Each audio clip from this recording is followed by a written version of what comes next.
자, 2019년 첫 주일, 우리가 보통 이렇게 인사하죠. 새해 복 많이 받으세요, 이렇게 인사합니다만은 오늘 이 시간에는 조금 인사말을 바꿔서 당신은 복 있는 분입니다, 우리 나중 오신 분들을 한번 돌아보면서 인사합니다. 당신은 복 있는 분입니다. 참, 여러분은, 이곳에 오신 여러분들은 복 있는 분임에 틀림없는 것 같습니다. 자, 우리 성경 로마서 한번 같이 봅니다. 로마서 4장 6절에서 8절을 보면은 우리가 지금 인사한 이 복이 정말 확실한 사실을 다시 한번 더 감지할 수가 있습니다. 로마서 4장 6절에서 8절 우리 함께 같이 읽습니다. 시작. 일한 것이 없이 하나님께 의로 여기심을 받는 사람의 복에 대하여 다윗이 말한 바, 불법이 사함을 받고 죄가 가려짐을 받는 사람들은 복이 있고 주께서 그 죄를 인정하지 아니하실 사람은 복이 있도다 함과 같으니라. 아멘. 내가 선한 것을 하지 않았는데도, 내가 착한 일을 하지 않았는데도 하나님께서 우리를 너는 의인이다 이렇게 칭해주는 사람들, 이 사람이 복이 있는 사람이다 그럽니다. 나는 불법을 행했어요. 그럼에도 불구하고 하나님은 그 죄를, 불법을 사해 주는 사람, 이 사람 복이 있다. 내가 분명 죄를 지었음에도 하나님께서는 그 죄를 덮어주고 가리워주는 사람, 이 사람이야말로 복된 사람이다. 내가 큰 죄를 지어서 재판장 되시는 하나님 앞에 섰는데 하나님이 너는 죄 없다, 그 죄를 인정하지 않아, 너는 죄 없는 자다, 이렇게 한 사람이 복된 자다. 어찌 이런 일이 있을 수 있을까요? 그런데 성경은 우리에게 분명히 이렇게 말하고 있습니다. 이 사람이 누구겠습니까? 바로 여기 앉아있는 예수 그리스도의 보혈의 피로 씻음받은 성도, 저와 여러분인 줄 믿습니다. 마태복음 5장 산상수훈에 보면은 이렇게 말하고 있습니다. 복 있는 자여. 우리 성경에는 심령이 가난한 자는 복이 있나니 천국이 저희 것이며, 이렇게 해석하다 보니까 이 의미가 전달이 잘 안 되는데, 헬라 원어에는 그런 의미가 아닙니다. 복 있는 자여 선포를 해버립니다. 이 선포는 안식년이 되었을 때 나팔 소리가 선포되어지자마자 종으로 있던 사람들이 해방되어지는 역사, 희년이 되었을 때 양각 나팔 소리가 울려 퍼지자마자 가나안에서 땅을 팔았던 백성들이 자기 땅으로 돌아오는 역사, 그것이 바로 이 팔복에 나타난 복 있는 자여 하는 겁니다. 심령이 가난한 너희여, 너희는 복 있는 자다. 애통하고 있는 너희여, 너희가 복 있는 자다. 온유한 자, 바로 너희가 복 있는 자다. 왜냐하면 심령이 가난하게 살았던 너희가 바로 이 천국이 이제는 너희에게 주어졌고, 애통하는 자, 위로를 받을 것이라고 했어요. 그런데 위로받는다는 뜻은 하나님으로부터 초청받는다, 초대받는다는 뜻입니다. 여러분, 온유한 자는 어떤 의미가 있냐, 우리가 생각하는 그냥 마음이, 성품이 온유한 그런 이야기 아니에요. 온유한 자란 말은 땅을 빼앗긴 자를 말합니다. 땅을 빼앗긴 자, 너희는 복이 있다. 이제 너희에게 땅을 기업으로 주실 것이기 때문이다. 사랑하는 우리 식구 여러분, 저와 여러분이 바로 이 복 받을 자가 아니라 복 받은 자인 줄 믿습니다. 2019년 복 받은 자임을 우리가 알고 이제는 복을 누리며 복을 전파하며 나누어주는 한 해가 되기를 주님에는 부탁드립니다. 자, 매년 신년 첫 주일이 되면은 그 해에 하나님께서 우리 교회에 주신 말씀, 이 말씀을 표로 삼아서 제가 설교를 합니다. 올해의 표가 뭐죠? 강하고 담대하라. 여호수아 1장 9절의 말씀 하나님께서 주셨습니다. 그러니까 또 오해하지 말아요. 목사님이 또 뭐 이상한 소리 듣고 막 이렇게 막 신비적인 그런 의미가 아닙니다. 하나님께 제 마음에 올해는 이렇게 사는 것이 하나님의 뜻이겠구나, 하나님께 주신 감동을 여러분에게 같이 나누는 겁니다. 여러분, 마음을 강하게 하고 담대하라, 어떻게 이해가 되어지고 들려집니까? 영화 반지의 제왕의 전쟁의 한 장면처럼 그 전쟁을 이끌고 있는 대장이 선봉에서 수많은 군사들 앞에 칼을 빼들고 딱 외칩니다. Be a man! 남자답게 용감하게 남자다워라, 두려워하지 말라 외치면서 적군을 향해 돌진하는 이미지가 여러분 떠오릅니까? 아니면 윌리엄 스미스 클라크의 명언처럼 Boys be ambitious, 젊은이들이여 야망을 가져라, 어떤 이런 이미지로 오늘 마음을 강하게 하라, 담대하라, 이런 이미지로 다가오지 않습니까? 이 또 명언을 교회에서는 또 이렇게 이용하죠. 청년들이여 비전을 가져라, 청년들이여 꿈을 가져라, 청년들이여 세상을 정복하라, 그리스도의 푸른 계절을 만들자, 뭐 이런 또 이렇게 또 이용하진 않습니까? 여러분, 만약에 오늘 하나님께서 우리에게 주신 마음을 강하게 하고 담대히 하라, 이 말씀이 이런 느낌으로 와 닿는다면 우리 다시 한 번 더 생각해 봐야 됩니다. 오늘 이 본문의 이 말씀은 강한 적들 앞에 강하고 담대하게 싸워서 가나안 땅을 정복하고 차지하라는 의미에서 마음을 강하게 하고 담대하라고 외친 말씀이 아니란 사실입니다. 우리가 이 시대 보면 너무 많이 이 성경을 너무 얄팍하게 이렇게 보다 보니까 성경의 참된 의미를 오도해 버리는 경우가 너무 많아요. 오늘 이 말씀도 대표적인 그런 말씀입니다. 오늘 이 말씀을 조금만 깊이 들여다보고 영적인 눈을 가지고 이 말씀을 보다 보면 앞에 있는 가나안 적군 물리치는데 마음을 강하게 하고 담대하라 하는 이야기가 아니란 사실을 알 수 있어요. 그런데 우리는 지금까지 이 말씀을 전부 그런 쪽으로 이해를 했죠.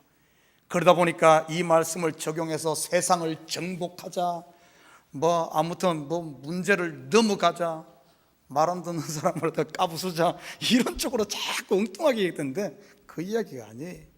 자, 오늘 본문은 우리 좀 살펴봅시다. 오늘 3절에 보면 이렇게 말합니다. 내가 모세에게 말한 바와 같이 너희 발바닥으로 밟는 곳은 모두 내가 너희에게 주었느니, 가나안 땅 정복하기 전에, 싸움을 시작하기 전에 하나님께서는 벌써 그 땅을 너희에게 주었다고 약속하고 있습니다. 여러분, 마음을 강하게 하고 담대해야 되는 경우는 적이 나보다 더 강할 때 약한 자가 이 용기를 내고 힘을 내서 그 적을 이기기 위해서 마음을 강하게 하고 담대하게 해야 됩니다. 그러나 적이 나보다 더 약해, 이거는 벌써 전쟁 게임 끝난 거예요. 게임 끝난 거. 이 앞에 약한 적 앞에서 뭘 마음 강하게 하고 담대할 필요가 있어요. 그냥 가서 그냥 가지고 오면 되지. 오늘 이 전쟁은, 가나안 전쟁은 벌써 게임이 끝난 거예요. 하나님께서 너에게 이 땅을 주었다. 5절에 봐요. 내 평생에 너를 능히 당할 자가 없으리니. 아니, 네 앞에 당할 자가 없다는 이런 이스라엘이 더 강함을 보여주고 있는데 뭘 강하게, 마음을 강하게 하고 담대할 필요가 있겠습니까? 여러분, 가나안 전쟁은 벌써 전쟁의 승패가 끝난 전쟁입니다.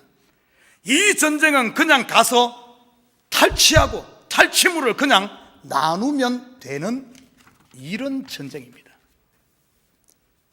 그럼에도 오늘 하나님께서는 이 여호수아에게 마음을 강하게 하고 담대해라 그래요.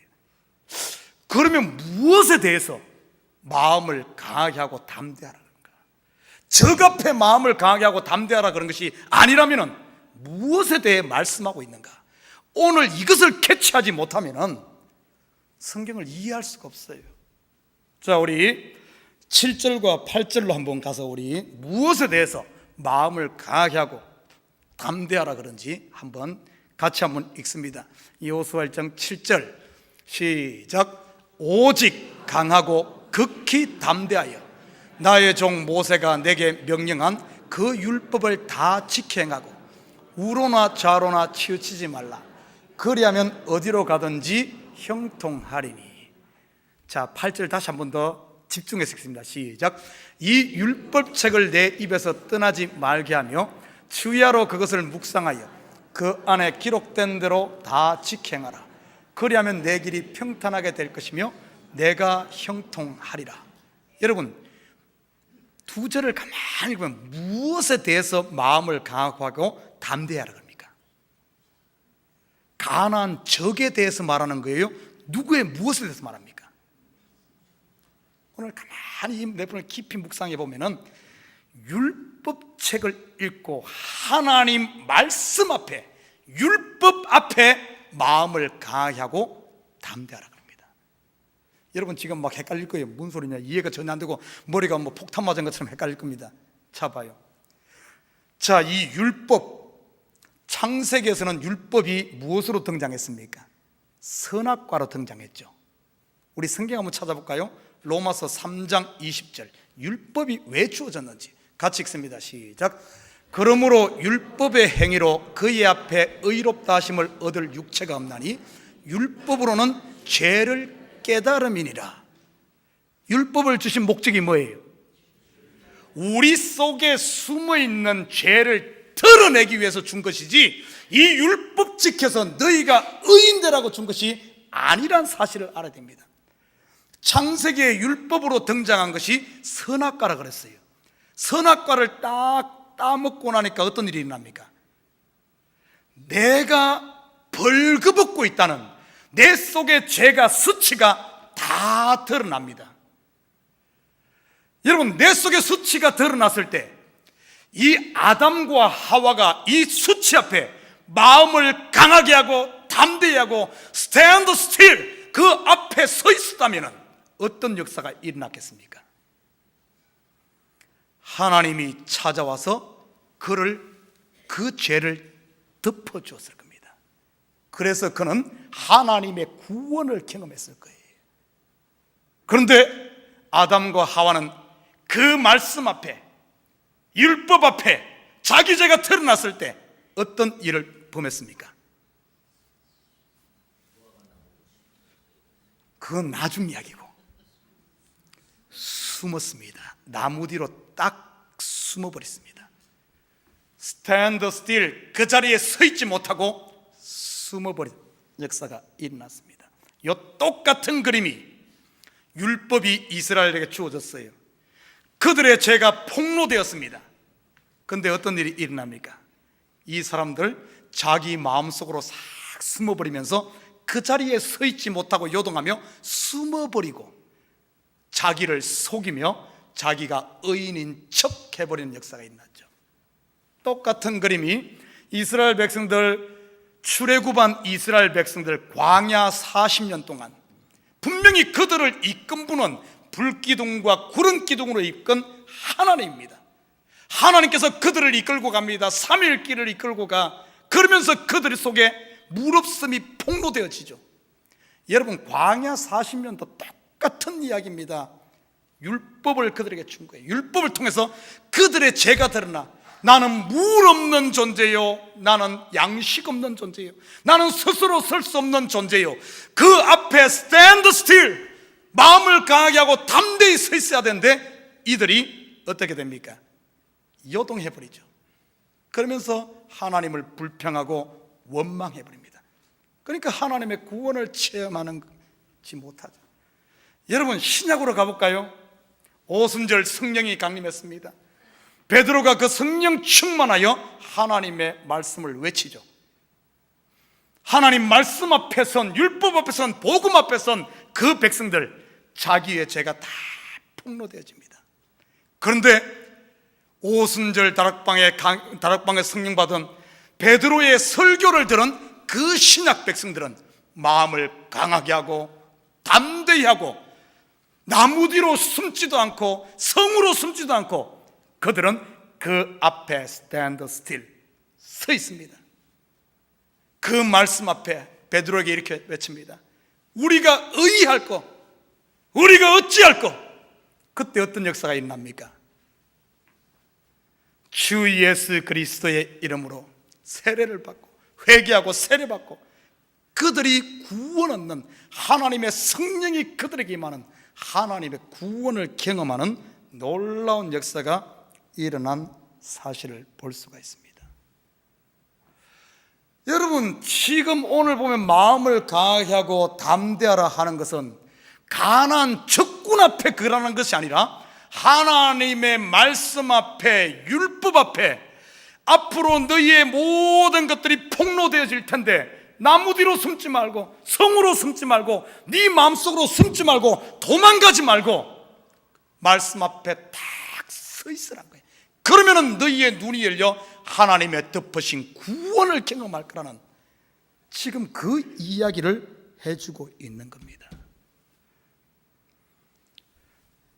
엉뚱한 데 가서 마음 강하게 하고 담대히 하지 말아요. 진짜 마음을 강하고 담대해야 될 것은 내 죄가 폭로되었을 때, 여러분, 아담과 하와는 나무 뒤로 숨었고 가인은 어떻게 된 줄 압니까? 가인은 자기의 죄가 폭로되었을 때 성을 쌓았습니다. 에덴 동쪽으로 가서 성을 쌓고 그 성 안에 숨어버렸어요. 지금 우리가 똑같은 일을 하고 있어요. 똑같은 일. 내 죄가 폭로되고 나면 전부 나무 뒤로 숨든지 자기를 얼굴을 샥 가리고 어떤가 하면은 딱 의인인 척하고 자기 잘난 척하고 신앙 좋은 척하면서 싹 가리지 않습니까? 지금 하나님의 영광을 보고 구원이 눈앞에서 어떤가 하면은 이렇게 숨어버림으로 말미암아 이 은혜의 덮으심을 경험하지 못하는, 여러분, 요 이야기가 여기로 끝나지 않아요. 이제 이스라엘 백성들이 가나안 땅 점령할 때 제일 첫 싸움이 어디와 어떤 성을 점령하는 겁니까? 제일 가나안 땅 점령하는 첫 성이 어디예요? 여리고 성이죠. 여리고 성을 점령하는데도 똑같은 이야기가 소개되어 있습니다. 우리 성경 한번 볼까요? 여호수아 6장 3절에서 10절. 여호수아 6장 3절에 10절 우리 한 절씩 교독하도록 합니다. 너희 모든 군사는 그 성을 둘러 성 주위를 매일 한 번씩 돌되 엿새 동안을 그리하라. 4절. 예.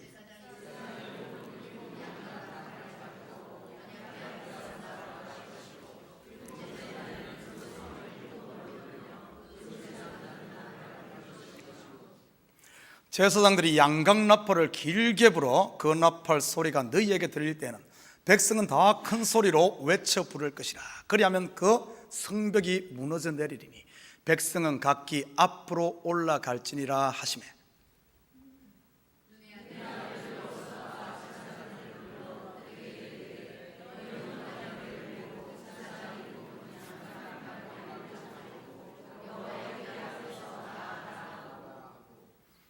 또 백성에게 이르되 나아가서 그 성을 돌되 무장한 자들이 여호와의 궤 앞에서 나아갈지니라 하니라.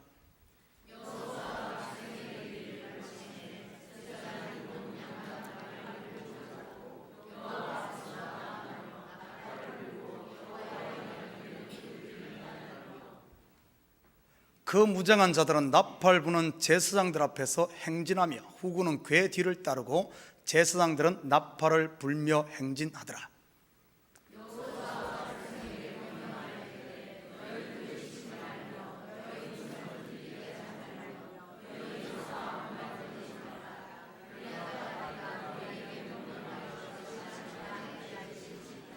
아멘. 자, 이 본문도 참 보면은 사람들이 이것을 그냥 여리고 성 점령하는 거 그냥 막 성 돌면 된다 그래가지고 막 절에 가가지고 막 그 주위를 돌고 막 이래가지고 컴플레인 들어오고 이런 짓 하는데 그런 이야기 아니에요. 오늘 이 이야기가 정확하게 어떤 의미인 줄 압니까? 여러분, 오늘 싸움의 상대는 여리고성 사람들이 아닙니다. 여리고성 사람들이라면 분명히 여리고성 적에 대한 묘사를 아주 상세하게 했을 거예요. 그들은 이렇게 무장하고 저렇게 무장하고. 그런데 그런 이야기가 등장하지 않습니다. 자, 오늘 이 싸움을 어떻게 하는 줄 압니까? 이스라엘 백성들이 앞에서 제사장들이 양강나팔을 불고 백성들은 그 뒤를 따르는데 6일 동안 하루에 한 바퀴씩 도는데 나팔 소리 외에는 백성들이 따르면서 아무 말도 하지 말라 그럽니다. 여러분, 어떤 의미겠어요? 양강 나팔 소리는, 나팔은 성경에 보면은 말씀이고 복음이고 말씀이 선포되어지는 거예요. 말씀이 선포되어질 때, 구약으로 치면 율법이 우리 앞에 왔을 때 그 앞에 백성들은 말을 하지 않습니다. 조용합니다. 이 말은 어떤 의미겠어요? 그 말씀 앞에 우리가 순종하며 요동하지 않고 하루에 한 바퀴씩 그 말씀 앞에 내가 서 있는 것을 말합니다. 말씀 앞에 설 수 있는 게 그냥 서는 게 아니에요. 말씀은 우리의 심장 폐부를 쪼개내고 내 속에 숨은 죄를 드러내는데, 그 말씀 앞에 말씀이 드러났을 때 내가 이런 존재인 줄 알 때, 내가 나띵임을 알 때, 내가 죄인임을 알 때 사람들은 어떻게든 그걸 숨기려고 하고 포장하려고 하는데 매일매일 그게 노출되는 거예요. 며칠 동안, 6일 동안 다 노출시킵니다. 그러나라도 제7일 일곱째 날, 여러분 우리 참교회 식구들은 일곱 하면 금방 떠오를 거예요. 이게 뭘 의미한지. 제7일 일곱째 날, 7은 뭘 얘기한다 그랬어요? 예수 그리스도죠. 예수 그리스도, 안식 되시는 예수 그리스도. 우리가 내 죄가 다 폭로되고 그 말씀 앞에 스탠드 스틸한 마음을 강하게 하고 담대하게 서 있는 그들에게 예수 그리스도, 안식 되시는 예수가 와서 일곱째 날 일곱 바퀴 돌고 외치니까 어떤 일이 일어납니까? 성이 무너져 내리는, 바로 구원이 완성되어지는 이 역사, 지금 이것을 그려내는 이야기입니다. 만약에 그 앞에 두려워서 말씀이 내 속에 비쳤을 때 그 두려워서 그것을 피하고 도망가고 성을 쌓고 나무 뒤에 숨었다면 성이 무너질 때 그 구원의 감격을 경험하지 못하는 이런 안타까운 일이 일어날 수 있다는 사실입니다. 여러분, 여리고성을 무너뜨리는 걸 봐도 이스라엘 백성들이 마음을 강하게 하고 담대했던 것은 적군 앞에 한 것이 아니라 말씀 앞에 자기 자신이 노출됐을 때 서 있던 것을 이야기해 주고 있어요. 여러분, 우리의 적은 외부에 있지 않아요. 신앙생활 여러분 착각하지 마십시오. 너무 보면은 자기 자신은 안 보고 엉뚱한데 허공에다가 펀치질을 다 하고 있어. 펀치질을. 적에게 정확하게 한 방을 날려야지 적이 무너지지. 엉뚱한 데다가 백날 허공에다 쳐봐요 되나? 우리의 적은 외부에 있는 게 아니에요. 전부 성경의 신앙생활이란 것은 전부 적은 내 속에 있다니까요. 내 속에. 무너져 버려야 할 여리고성은 세상의 어떤 장벽이 아니라, 문화가 아니라, 이슬람이 아니라, 공산주의가 아니라, 이데올로기가 아니라, 무너져야 할 모든 것들은 내 속에 있어요. 내 속에. 무너져버린 여리고성은 바로 죄로 똘똘 뭉치고 자기가 왕 되겠다고 하는 내 옛 자아, 나에게 있다는 사실을 잊어버리게 되면, 여러분 모든 다툼은 다 어디서 나는 줄 압니까? 내 속에서. 누가 다툼 걸어서 나는 것이 아니라 내 속에서 난다는 사실을 알아야 됩니다. 분명 2019년 하나님의 참 복음 앞에, 말씀 앞에 서게 되면 여러분 분명히 똑같은 일이 일어날 거예요. 하나님 말씀은 살았고 운동력이 있어 좌우의 날선 어떤 금보다도 예리하여 우리 속에 있는 부패와 우리 속에 있는 타락과 우리 속에 있는 죄들을 다 끄집어낼 거예요. 분명히 2019년 여러분 말씀 앞에 설 때마다 많이 아플 겁니다. 많이 아플 거예요. 내 심장을 콕콕 바늘로 찌르는 것처럼 아플 겁니다. 항상 보면 그렇게 아플 때마다 내 마음은 제일 먼저 드는 마음이, 옆교회로 도망갈 생각부터 먼저 들 겁니다. 항상 옆교회가 더 좋아 보이고 저기만 가면은 천국이 이루어질 것 같고 저기만 가면 행복할 것 같은 도망가고 싶은 나무들이 수없이 보일 거예요. 평소 때는 안 보이던 나무들이 에덴 동산에 왜 그렇게 큰 아름드리 나무가 있는지 저 뒤에 숨으면 못 찾겠지. 그리고 성 쌓고 싶은 마음이 수없이 들 겁니다. 사랑하는 우리 식구 여러분, 마음을 강하게 하고 담대하시기를 주님에는 부탁드립니다. 그래야 구원을 봐. 여러분, 하나님은 끊임없이 우리 속에 있는 이런 것들을 노출시킵니다. 마음을 강하게 하고 담대하여 이 율법 앞에 서라. 우리를 세울 거예요. 우리가 그의 앞에 서는 순간 하나님은 우리 속에 무너져야 할 여리고성, 우리 속에 죄악된 것, 허물진 것들을 하나님께 계속해서 우리를 부인시킬 겁니다. 끊임없이 우리를 깨뜨리고 우리를 무너뜨릴 거예요.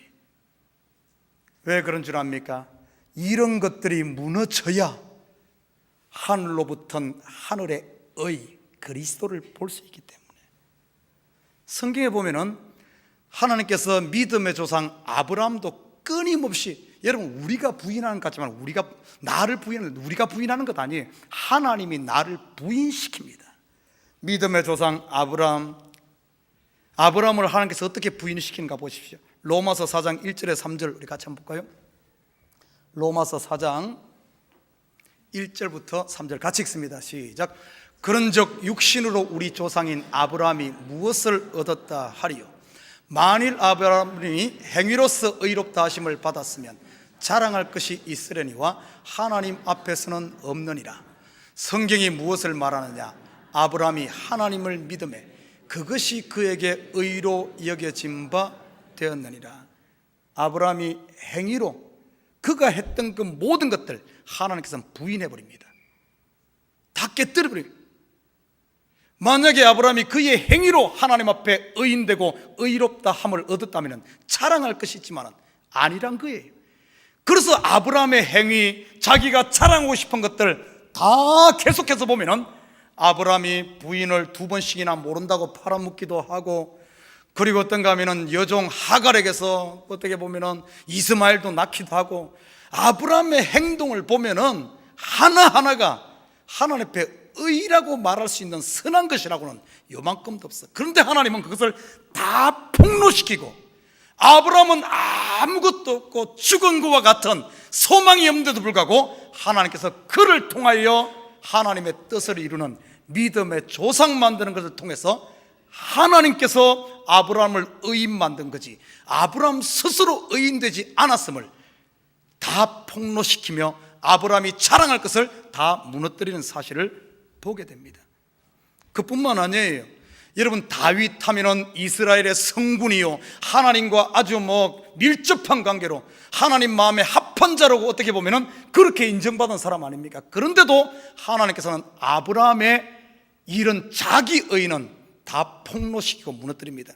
우리 사무엘하 12장 13절 볼까요? 사무엘하 12장 13절 같이 한번 읽습니다. 시작. 다윗이 나단에게 이르되 내가 여호와께 죄를 범하였노라 하며 나단이 다윗에게 말하되 여호와께서 당신의 죄를 사하셨나니 당신이 죽지 아니하려니와. 여러분, 이 이야기는 어떤 이야기인가 알 거예요.